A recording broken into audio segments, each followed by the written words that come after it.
We've been waiting to find out who is Trump's pick going to be to replace Ruth Bader Ginsburg, and there was reason to believe that it would be Amy Coney Barrett.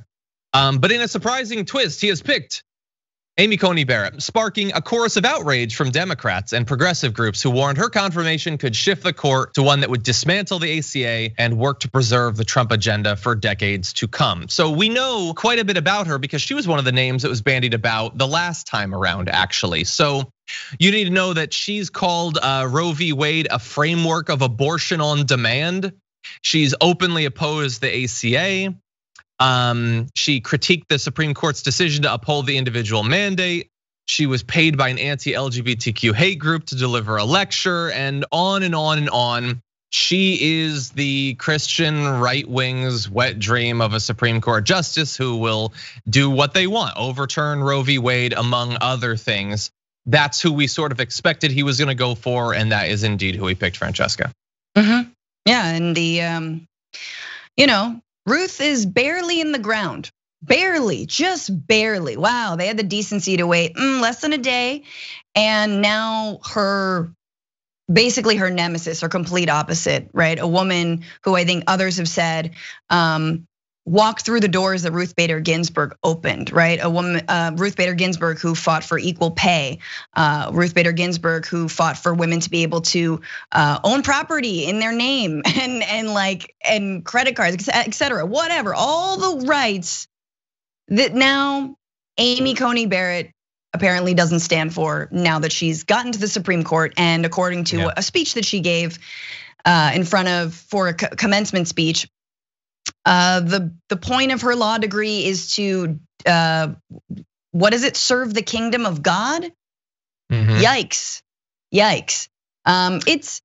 It's biblical, creepy stuff. And apparently her organization that she's part of is not actually the inspiration for Handmaid's Tale, even though they have handmaids in her organization. What is it called? The People of Praise? I don't even wanna know. Yeah, one of them is the People of Praise, one is a different one. It's something from Dungeons and Dragons, I think. Yeah, so here we're getting into, now we have opened up the right to say, aha, you aren't opposed to her because we totally want her to overturn Roe v. Wade and she's going to, and you've been opposed to that for half a century. That's not why. You're opposed to her because you're anti-Catholic.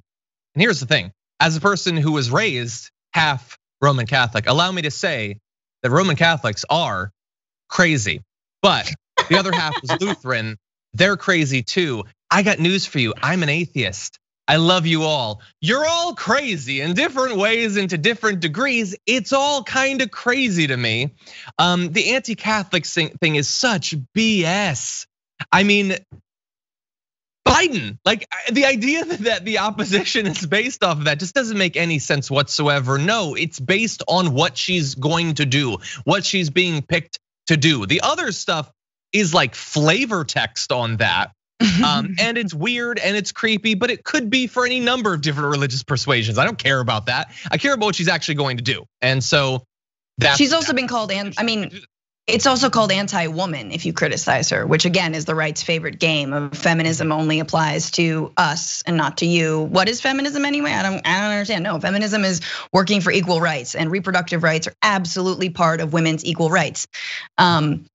It's funny because we just got done talking about tax returns and Trump's crimes and crookery, and now we go to again this very orthodox, creepy, biblical, what we've called, Christian nationalism, which is absolutely the agenda of the right now.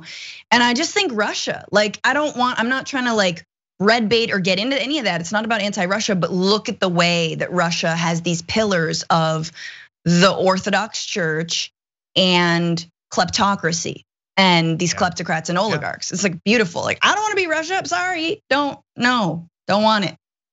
There's a great comment on Twitch from Trashy Plays who says, it's anti-woman to call out a woman for wanting to take rights away from women. I would argue that I am going to oppose her wanting to, consign women to back alley abortions in the same way and to the same degree I would if a right-wing male was doing it. But we should also add, because we're gonna talk a little bit more about abortion in a bit, the fact that they are rushing to push through a justice that will help strip health insurance from tens of millions of Americans as we're still in the grip of a horrendous pandemic is just, it's perfect. It's so 2020, and in a normal democracy, in normal times, they would pay a horrendous political cost for doing that. We'll have to see if that happens. I don't know at this point, but it seems insane to do that. We'll have to see. But let's just try it. Try it. I want them to. I truly do. Well, they're doing I want them. They're rushing through. Oh, you're saying no. Try to strip away. Yeah. Well, maybe soon. Repeal the ACA in the middle of a pandemic. Go ahead. Let's see what happens. Go ahead. Do it. You're gonna be back on the show someday, and we're gonna talk about that news exactly.